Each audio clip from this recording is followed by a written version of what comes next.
Democrática, bienvenidos a un nuevo programa. Estamos en miércoles de edición Costa Rica al Espejo. Vamos a seguir analizando las diferentes actividades económicas, los grupos sociales, de la mano de Víctor Borge, de Borge Asociados, siempre con la data, con la información de primera mano, que nos hace tener la información y el criterio correspondiente para opinar de cómo están las diferentes áreas de Costa Rica. Ya lo hicimos con el sector pesquero, el sector cooperativo, el sector turístico, el sector agro, y ahora vamos con el sector de construcción, que juntos todos los que hemos estado desarrollando a lo largo de estos miércoles, pues tienen una participación y un peso en la economía bastante alto, no solo en participación de personas, sino en el peso de tal forma como es la economía.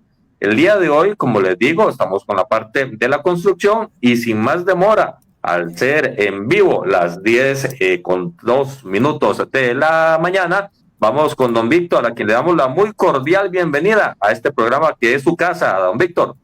Hola Jonathan, buenos días, gracias nuevamente y saludos a todos los radioescuchas. Espero que hayan pasado un descanso bonito y muy patriótico de cara al mes de la patria. Y gracias nuevamente por la oportunidad de poder conversar sobre estos temas importantes de cara al inicio del proceso electoral y a la vida cotidiana de los costarricenses. Ojalá todo esto esté sirviendo para que la gente que te escucha y escucha la radio entienda un poco cómo está armado el andamiaje productivo, económico y social costarricense, para que nos agarren confesados, como dicen. Totalmente, Víctor, porque, a ver, si sabemos cómo estamos, sabemos para dónde hay que empujar la carreta. Si estamos nada más con presunciones, asumiendo, diciendo, bueno, sabemos que Costa Rica está bien, entonces no vamos a tener una idea clara de cuál es la oferta que nos tienen que presentar adecuadamente los candidatos que quieran ser presidentes y diputados en la próxima administración, sino que más allá del área política, Costa Rica no va a caminar como debería, y por eso son importantes estos programas con vos para poder entender cómo están las diferentes áreas de la producción y el área social de nuestro país. Víctor, hemos escogido la parte de infraestructura, la parte de construcción en específico, porque siempre se ha dicho que cuando un país necesita dinamizar su economía, cuando un país está bien en su economía, hay bonanza y hay empuje a nivel de construcción. ¿Cómo está la radiografía grande antes de empezar a hacer el zoom? ¿Cómo está la parte macro del tema constructivo en nuestro país? ¿Cómo nos relacionamos normalmente con ese tema? Ok, mira, así está la cosa.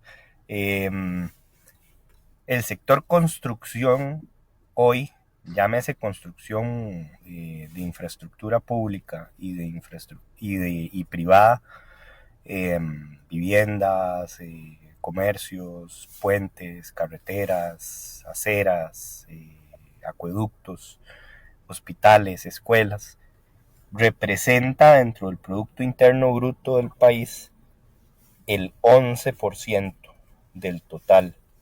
O sea, eso significa en términos de colones 4.6 billones, según la Cámara Costarricense de la Construcción aproximadamente y el Banco Central. Acordate que lo que hemos venido hablando con los otros sectores es que representan alrededor del 8%. Así es. El sector construcción es el más pesado, si no me equivoco, en términos de aporte, uno de los más pesados en términos de aporte dentro de la economía nacional hacia el Producto Interno Bruto, que es como se mide en términos económicos el rendimiento de un país, ¿verdad? Sería bueno que a nuestro amigo Vidal en algún momento siga explicando qué significa, para que la gente entienda qué significa el Producto Interno Bruto y cómo se mide, porque incluso a lo largo de los años ha habido muchas discusiones de si los componentes del Producto Interno Bruto, como se mide, están a tono con los tiempos, ¿verdad? Pero bueno, los economistas tienen mejor criterio y más profundo para explicarte eso.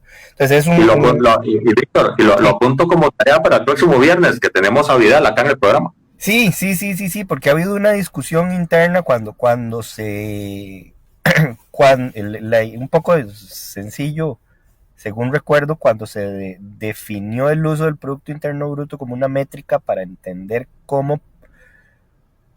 cuánto pesa la producción de un país y poder compararla con la de otros países en el mundo.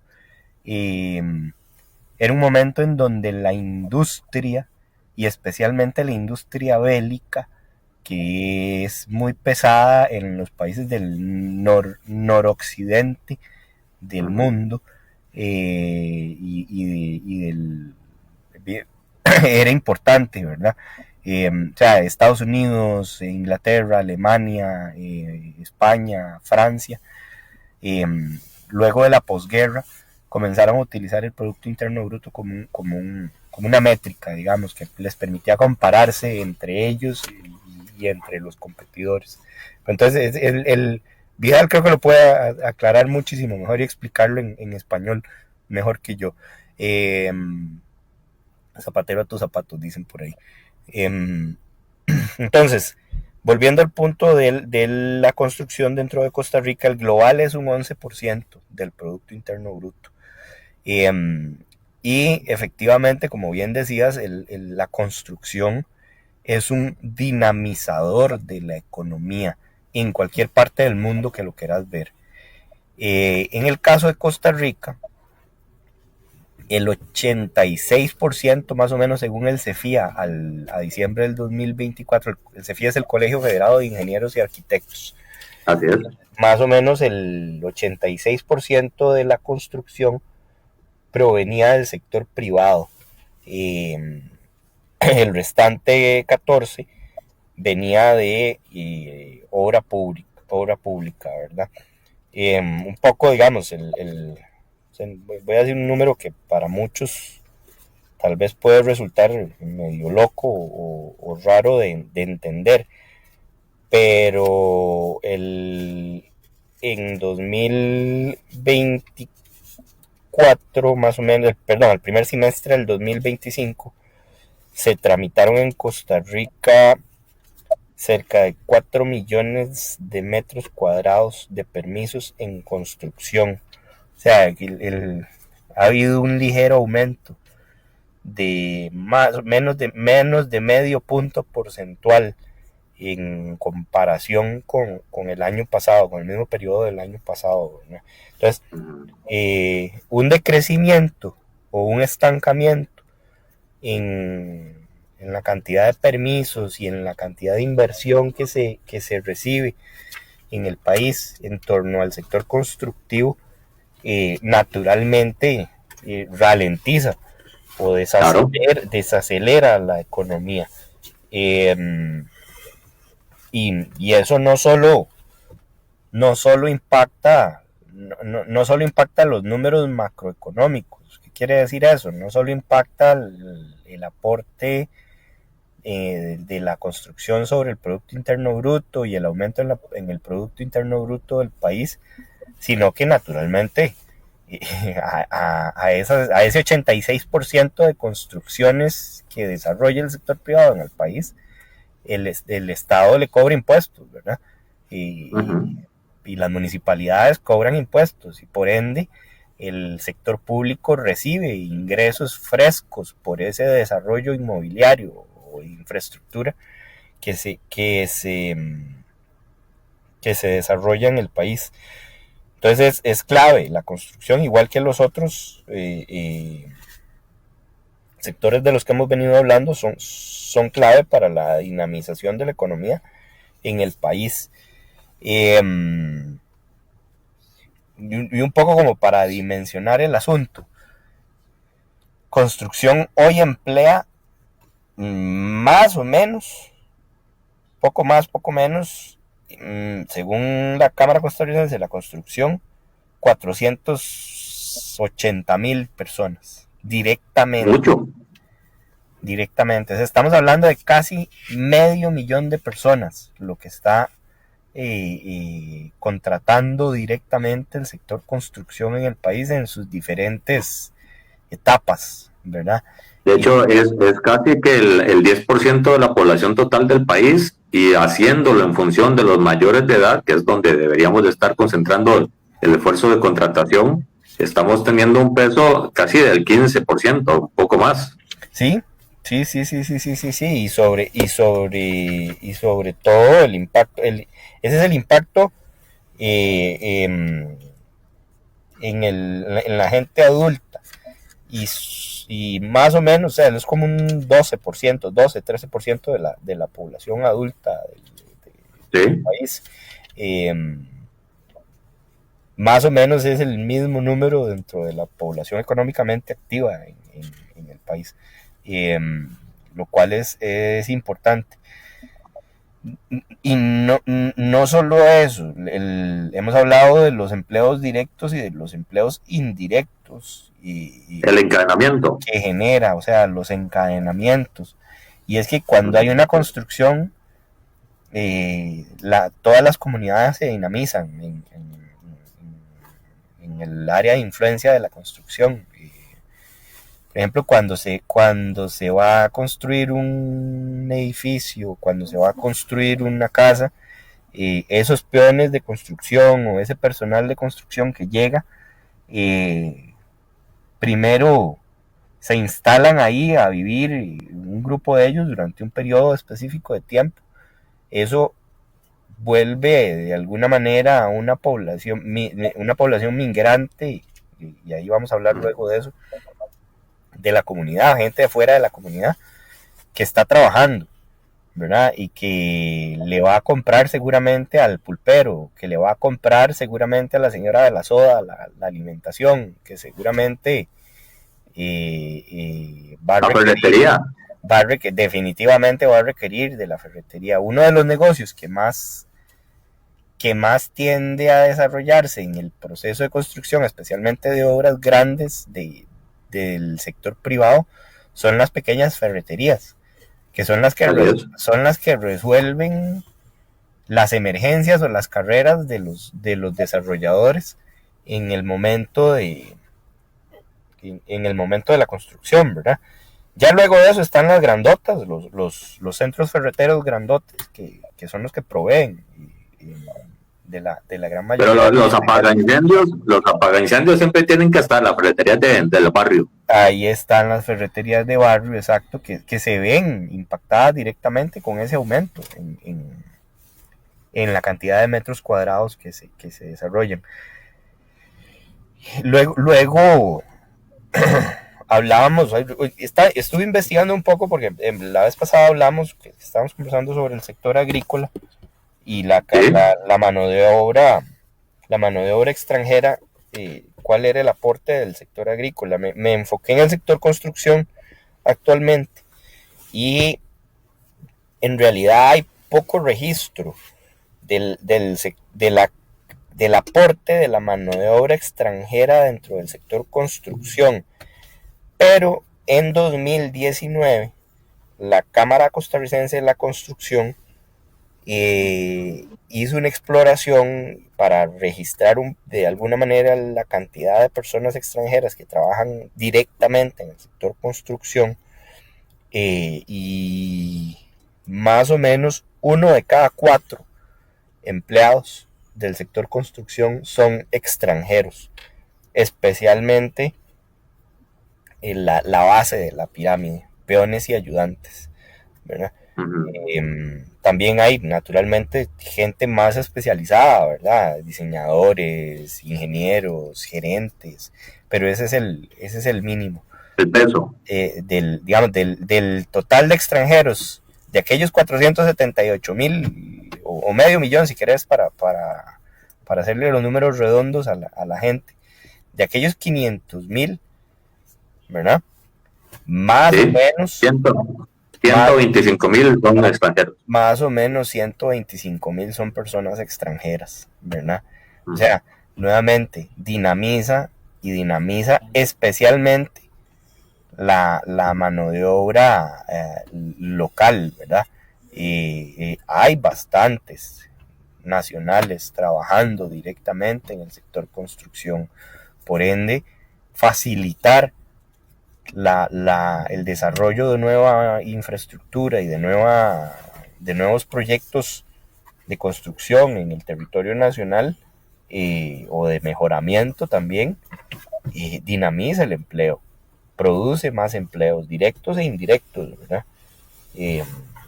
Para el costarricense especialmente, y naturalmente va a venir también, o sea, ante esa necesidad va a venir mano de obra extranjera a suplir esos puestos que el costarricense por una u otra razón no está interesado en suplir, ¿verdad? Uh-huh. Víctor, cuando hablamos de esa cantidad que suena un número grande de metros cuadrados de construcción, ¿en dónde está básicamente situado esa bonanza, esa construcción? ¿Está muy en el GAM? ¿Está muy en Guanacaste? ¿Es muy hotelera? ¿Es muy de otro tipo de infraestructura de vivienda? ¿Cómo podemos hablar ya, haciéndole un zoom al tema sobre ese tipo de elementos? Sí, no, ve, es interesante, según datos del INEC, a 2023, más o menos,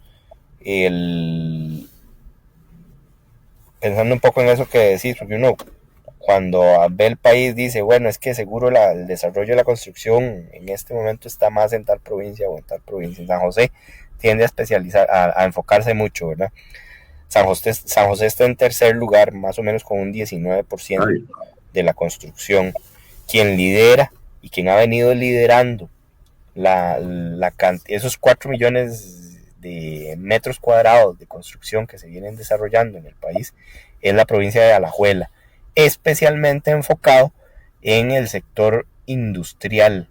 O sea, el desarrollo inmobiliario de zonas francas y de bodegas de almacenamiento en la zona de Alajuela y Occidente es el que ha liderado con un 25%. O sea, nuevamente en números sencillos, 1 de cada 4 metros cuadrados que se construyen en Costa Rica se están construyendo en Alajuela, y el peso lo lleva especialmente el desarrollo industrial o de naves industriales, o sea, de la construcción de obra para empresas especialmente del sector de zona franca. Ese es el que ha venido liderando y empujando en su mayoría al sector construcción con un 25%. El segundo lugar, cosa que es interesante, es Guanacaste con un 20%. Y ahí es donde efectivamente pesa el desarrollo inmobiliario residencial y turístico, especialmente hotelero, ¿verdad? Entonces ese es un poco el foco. Las otras 4 provincias tienen un dato menor, pero que en donde debemos enfocarnos especialmente es en estos otros.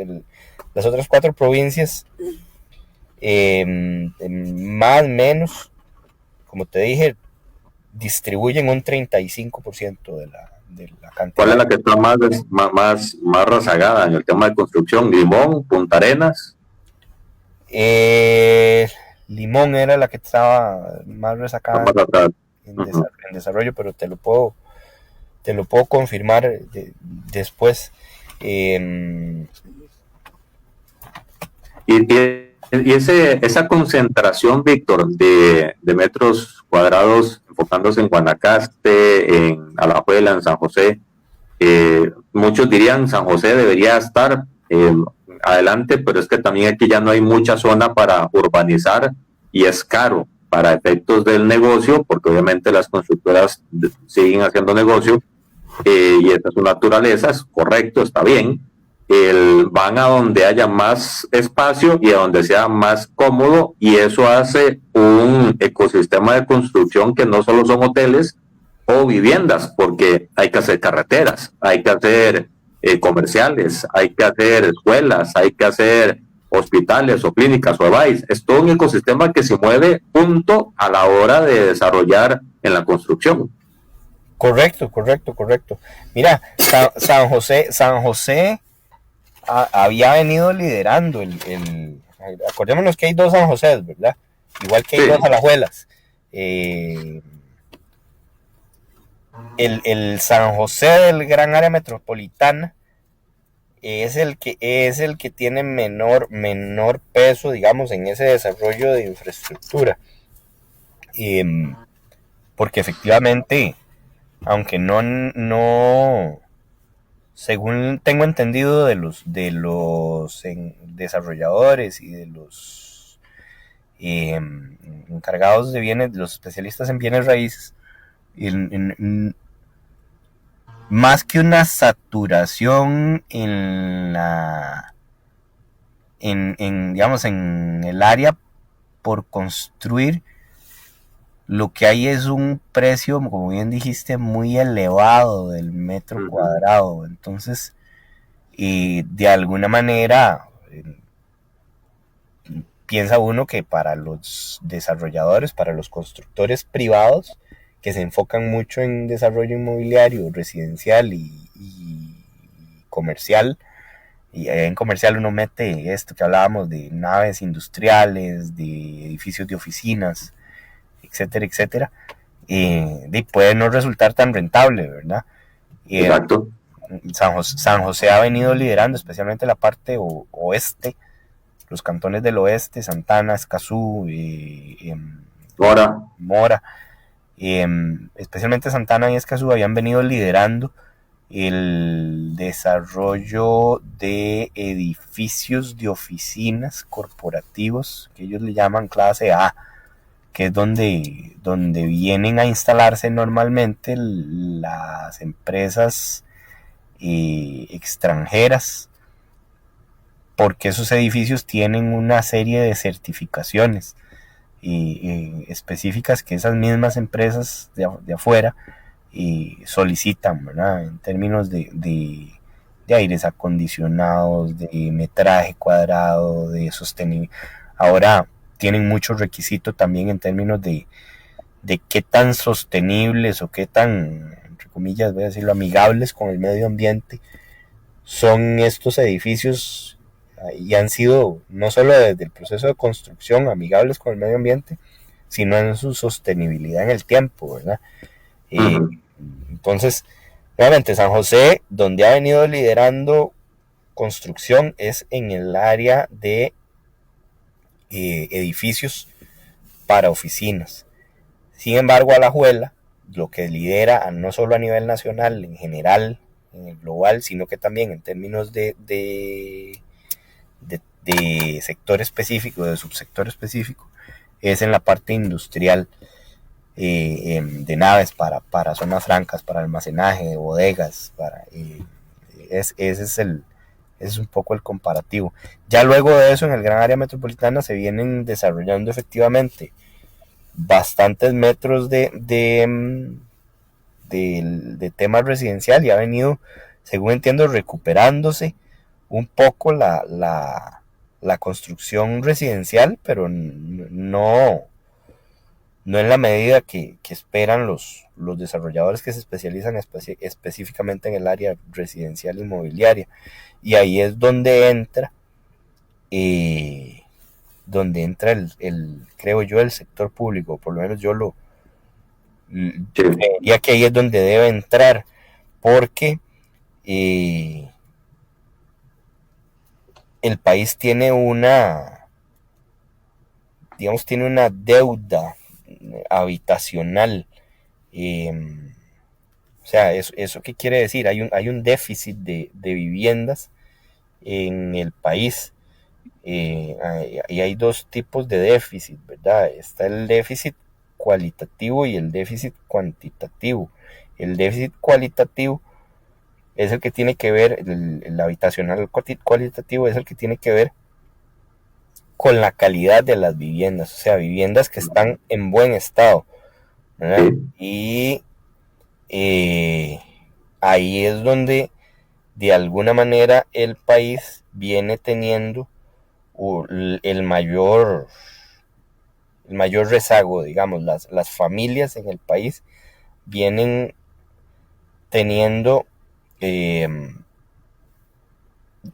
problemas en la calidad de sus viviendas y problemas para darle mantenimiento adecuado u óptimo a las viviendas regulares, ¿verdad?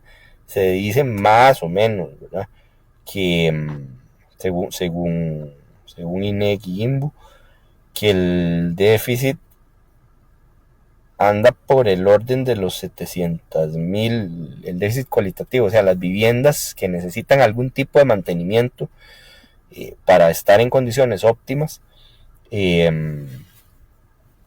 anda por el orden de las 700,000 viviendas.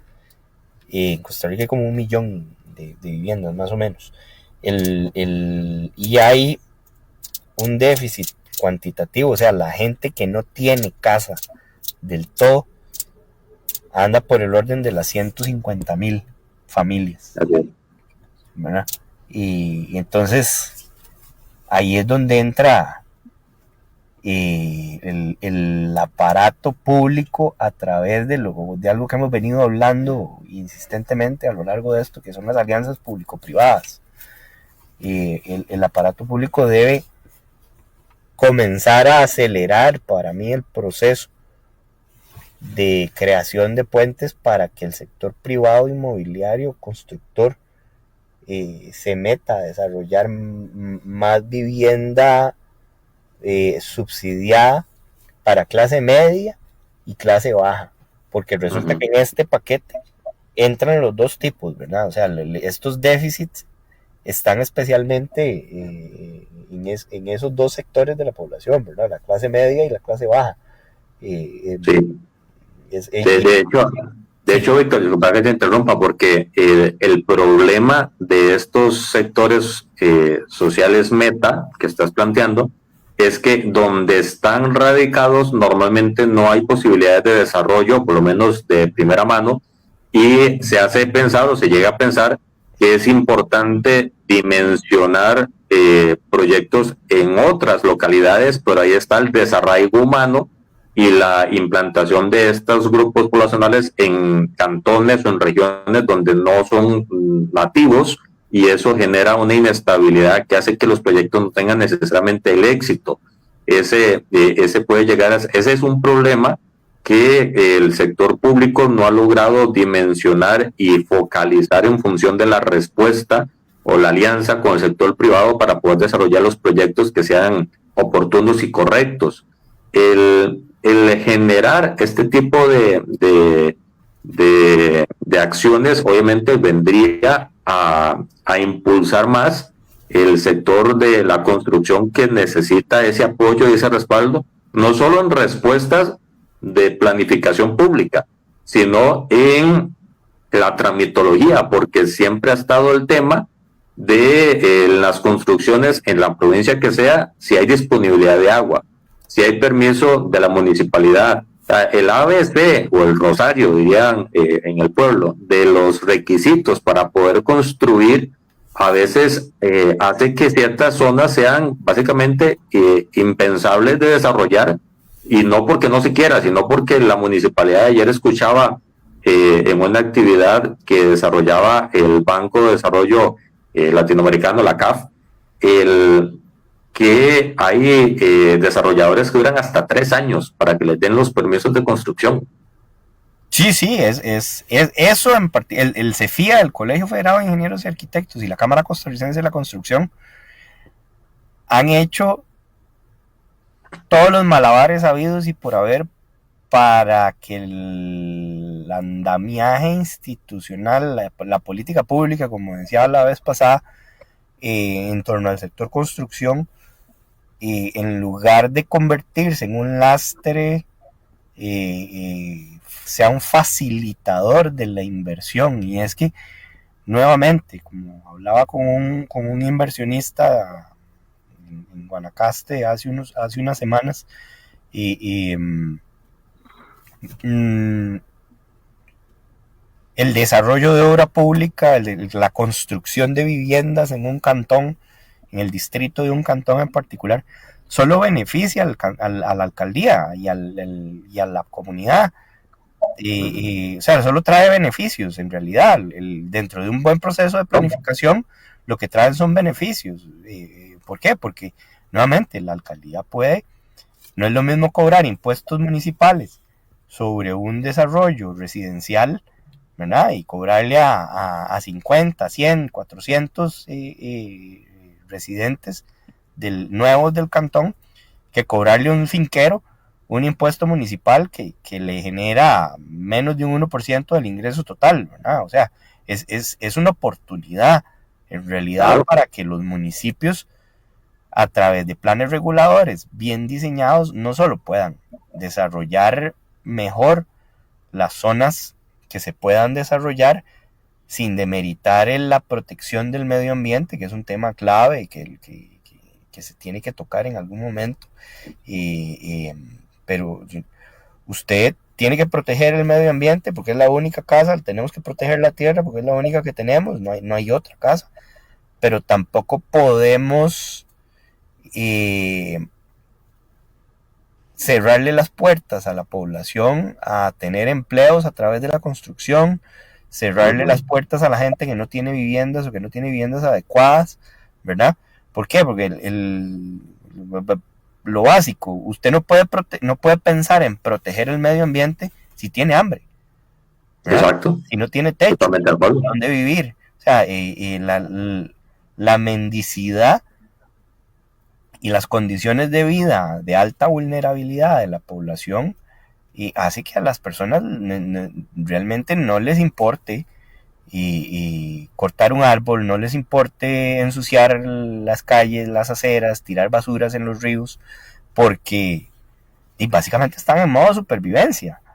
Y entonces no puedes pretender implementar política pública de protección ambiental y si la población a la que querés aplicarle esa política pública de protección ambiental no está satisfecha con su individualidad, ¿no? Su bienestar no está asegurado, ¿verdad? Entonces es como poner la carreta delante de los bueyes. Totalmente de acuerdo. Y de hecho, Víctor, esa falta de equilibrio entre el desarrollo y la parte ambiental está muy desequilibrado y a veces muy frenado. Hay más peros que no aceptan ningún tipo de resolución. La parte ambiental, eso hay que resolverlo, porque como bien dices, y ese era otro punto lo que quería comentar con vos, estos 4 millones de metros cuadrados de construcción significan ingresos fiscales, estatales y municipales. Significa ecosistemas de desarrollo y económico de la más baja escala hasta la más grande. Hay mucho que se puede hacer y en función de eso es la generación de las oportunidades para que se puedan llegar a cargo. Claro. Es que nuevamente los encadenamientos que produce el sector construcción en el país no son de corto plazo, son encadenamientos de mediano y largo plazo. Entonces, un poco, digamos, los desarrollos inmobiliarios en los distritos necesitan estar bien diseñados y la política pública debe estar diseñada para facilitar un desarrollo inmobiliario sostenible. Uno de los grandes retos, efectivamente, es el agua, ¿verdad? La disponibilidad de agua potable para poder suministrar a esos desarrollos nuevos, ¿verdad? El AIA, que es el ente rector de este recurso, no da abasto. No voy a meterme a criticar. Pero no significa que no hay agua, significa que la planificación estructural no es acorde con la necesidad. Es que no da abasto, porque volvemos al punto. El desarrollo, ahí viene el desarrollo, viene el otro tema, el desarrollo de infraestructura pública. ¿Cómo sacas el agua potable? Porque agua hay, Costa Rica está sentada en agua.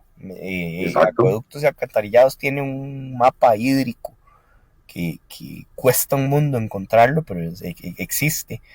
Está sentado en agua. Costa Rica en realidad, si uno saca toda la capa vegetal, ve que el mapa de Costa Rica es azul, en realidad. Estamos sentados en agua y no sé decirte, eso sí, qué porcentaje del agua que tenemos disponible es potable o viable para potabilidad, ¿verdad? ¿Cuánto está de manera, está extraíble de manera eficiente, ¿verdad? Pero, nuevamente, donde se puedan poner infraestructura pública de parte de acueductos y alcantarillados o para extraer agua, ahí es donde deben ponerse los asentamientos. Y voy a decir algo, sin tocar idealmente el tema de parques nacionales, ¿verdad? Que son nuestro trapito de dominguear, como hablábamos con el turismo, ¿verdad? Pero todavía hay donde desarrollar viviendas para la gente, todavía hay donde desarrollar infraestructura. Entonces, si Acueductos y Alcantarillados desarrolla un plan de infraestructura para, como llaman los técnicos, agua y saneamiento, o sea, para sacar agua potable, pero además de eso tratar el agua, las aguas negras y grises de manera adecuada, y el país va a volar literalmente, ¿verdad? Porque ese va a ser ya el agua genera conflictos sociales profundos, claro, en el mundo, ¿verdad? Y aquí hemos tenido, Guanacaste padece profundamente de conflictos sociales producto de la disponibilidad de agua. Aquí ya lo vivimos hace unos meses, creo que hace menos de un semestre, en Atillo, ¿verdad? Las protestas en contra de acueductos y alcantarillados por la disponibilidad de agua, por la falta de agua. Y creo que casi toda la población en el país, incluso la gente que vive en condominios, ¿verdad? Incluso gente que vive en condominios, tienen problemas de agua. Sí, es verdad. Depende de la zona. Por ejemplo, en Barba de Heredia es complicado y en San Rafael también. Sí, correcto. Entonces, hay que meter obra pública, infraestructura, inversión de obra pública en agua, liderada por acueductos y alcantarillados, y ahí es donde voy a decir algo.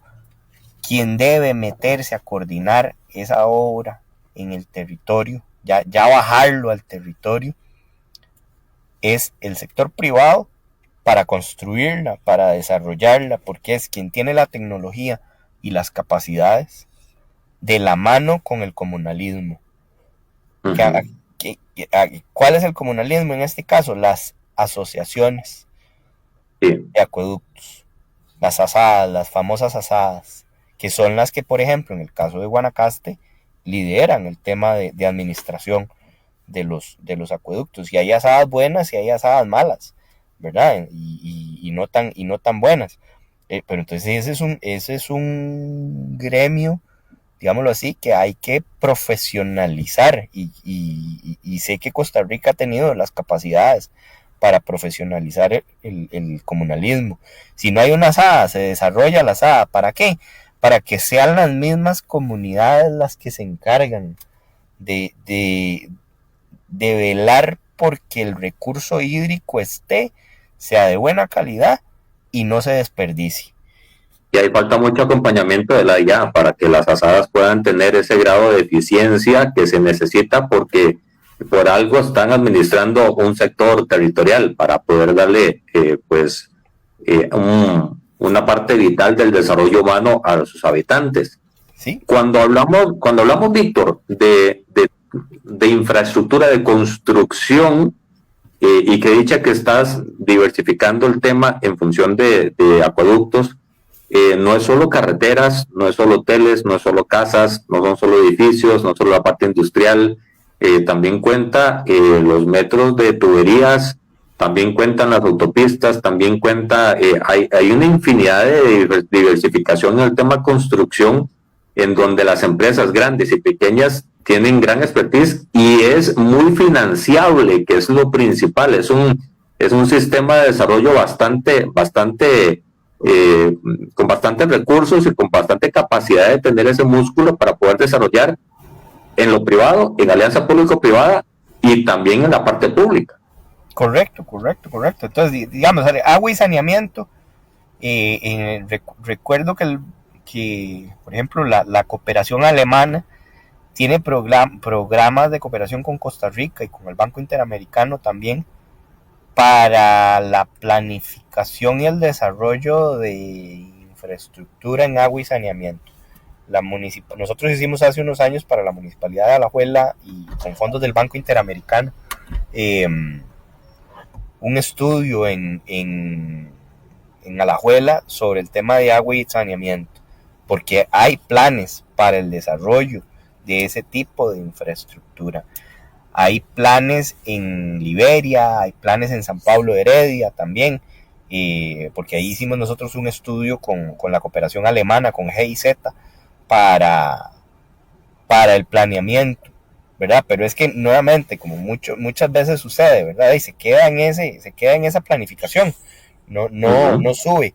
Limón, especialmente Talamanca, padece del tema de infraestructura, especialmente en el manejo de aguas hervidas, digamos, aguas grises y aguas negras, lo que contamina los mantos acuíferos de donde se saca el agua potable. No hay plantas de tratamiento adecuadas en Limón, ¿verdad? Entonces eso es un reto para la provincia de Limón y para los cantones de la provincia de Limón, y hay planes de UNOPS, según recuerdo, y de las Naciones Unidas, y para tratar de alguna manera de incidir en el desarrollo de infraestructura en la provincia de Limón relacionada especialmente con los cantones costeros, relacionada con agua y tratamiento. Entonces por ahí va un tema, y eso es un tema de reactivación económica, de construcción, de desarrollo de infraestructura. Y hay otro que se ha hablado durante, por lo menos son conversaciones que he escuchado decirlas en algún momento, y es el mantenimiento y desarrollo de obra del Ministerio de Educación Pública y de la Caja Costarricense del Seguro Social. La caja tiene, creo que son 5,000 EBAIS, ¿verdad? Más o menos. Y sí. creo que hay una brecha de cantidad de EBAIS para construir. De hecho, según he escuchado, el faltante son de 3,000. O sea, necesitamos construir 3,000 EBAIS más, y según escuché a un candidato presidencial hace unas semanas, para construir cada EBAIS se requiere alrededor de $1 millón. Así es. Entonces comience a regar ese $1 millón por esas comunidades, construyendo esos EBAIS. Y no solo eso, tenés ya 5,000 EBAIS a los que tenés que darle mantenimiento. Todos los años hay que pintarlos, hay que limpiarlos, hay que darle mantenimiento a los aires acondicionados cuando hay aire acondicionado, hay que darle mantenimiento a las tuberías, hay que darle mantenimiento al sistema eléctrico. Entonces, y también los municipios tienen una oportunidad, porque cuando se instala un EBAIS, lo natural es ver la posibilidad de que se den patentes de sodas, del ecosistema mínimo que gira alrededor de un EBAIS, de una parte de salud, porque al igual que la escuela siempre tiene movilización a nivel productivo, a nivel económico, y eso yo creo que falta mucho planificación y estrategia municipal en función de articular la parte productiva alrededor de la parte de infraestructura, que genera el efecto cíclico de generar más construcción naturalmente. Correcto. Entonces, solo la Caja del Seguro Social y el Ministerio de Educación Pública construyendo y renovando infraestructura. El MEP tiene ¿cuántas escuelas y colegios son? Ahí, el dato de cuántas ocupan, que se les haga algo porque están con cierre técnico o con alertas de salud, que son 950. Entonces, empezar por ahí. Volviendo al punto de la caja, o extrapolándolo o comparándolo con el MEP, todos esos centros educativos que hay que básicamente si están con cierre, hay que botarlos y volverlos a hacer. Bueno, sí. Pero a esos sumales a los que hay que darles mantenimiento preventivo. Nuevamente, es generar encadenamientos relacionados con construcción y mantenimiento que vienen a generar empleo en las zonas en donde están estos centros educativos, escuelas, colegios y kinders. Entonces, el MEP y la Caja del Seguro Social, si se lograra junto con la asesoría de la Cámara Costarricense de la Construcción, el Colegio Federado de Ingenieros y Arquitectos, ¿verdad? Incluso metamos a la academia, la Escuela de Arquitectura de la Universidad de Costa Rica, la Escuela de Ingeniería Civil de la UCR y del TEC y de las universidades privadas, las escuelas, metámoslos a diseñar, a mejorar el diseño, a mejorar la planificación junto con la asesoría del Colegio Federado y de la Cámara Costarricense de la Construcción, para que se diseñe un plan de mediano plazo o un plan quinquenal de inversión que trascienda los gobiernos. Y es que eso tiene que ser clave, ¿verdad? O sea, el gran reto en nuestro país ha sido que los grandes proyectos deben trascender los visión gobiernos. país. Debemos tener visión país. Y entonces, un plan arraigado, un plan de inversión de desarrollo de obra pública arraigado a la Caja Costarricense del Seguro Social, al MEP, con fondos de cooperación internacional y con asesoría de organizaciones locales, impulsado por el sector privado y entre comillas administrado y auditado, digámoslo así, por el comunalismo, y necesariamente va a reactivar a la economía, ¿verdad? Y de hecho, Víctor, en estos 3 minutos que nos quedan ya de programa, de nuevo, el espacio en radio se va muy, muy rápido cuando se disfruta la conversación. En esos 4 minutos que nos quedan de espacio, ahí me gustaría hacer un recuento de lo bueno y de las oportunidades. No estoy diciendo lo rezagado o lo malo, sino las oportunidades. Y quiero empezar por ahí, porque si hay provincias y hay zonas que están teniendo un alto flujo de construcción, significa que hay una gran oportunidad en provincias donde no lo está haciendo, y el desarrollo del ecosistema de telecomunicaciones, de acueductos, de infraestructura vial, permitiría desarrollos de la zona ahorita disponible, Limón, Punta Arenas, que vendría a generar trabajo, vendría a generar un mejor bienestar humano. Después de eso, también tenemos las oportunidades con el gobierno de la parte de tramitología, y también tenemos la oportunidad de generar mejores ecosistemas alrededor de nichos específicos de construcción para poder dinamizar la parte productiva local, que vendría a generar una bonanza de todo el sector. Insisto, las municipalidades podrían verse beneficiadas.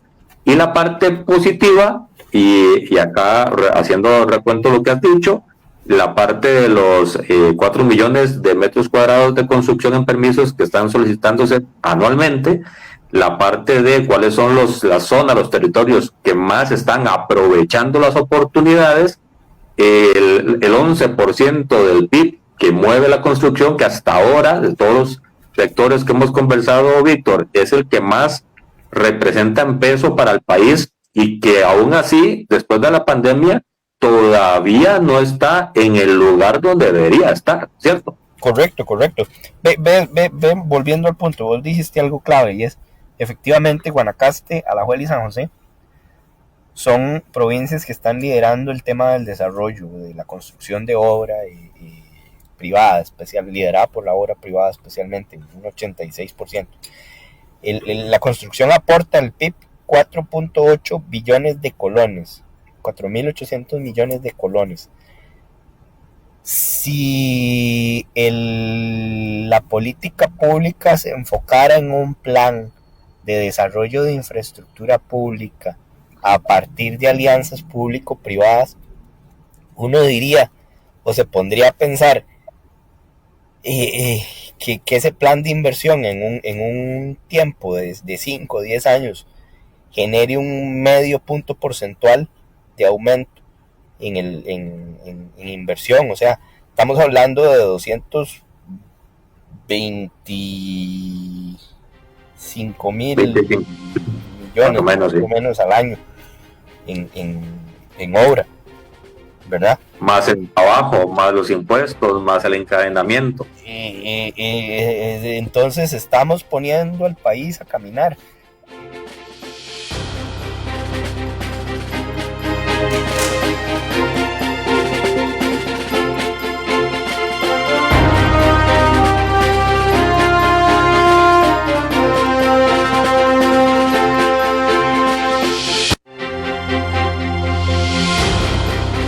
Esto ha sido todo por hoy en Red Democrática. Los esperamos en nuestro próximo programa para seguir descubriendo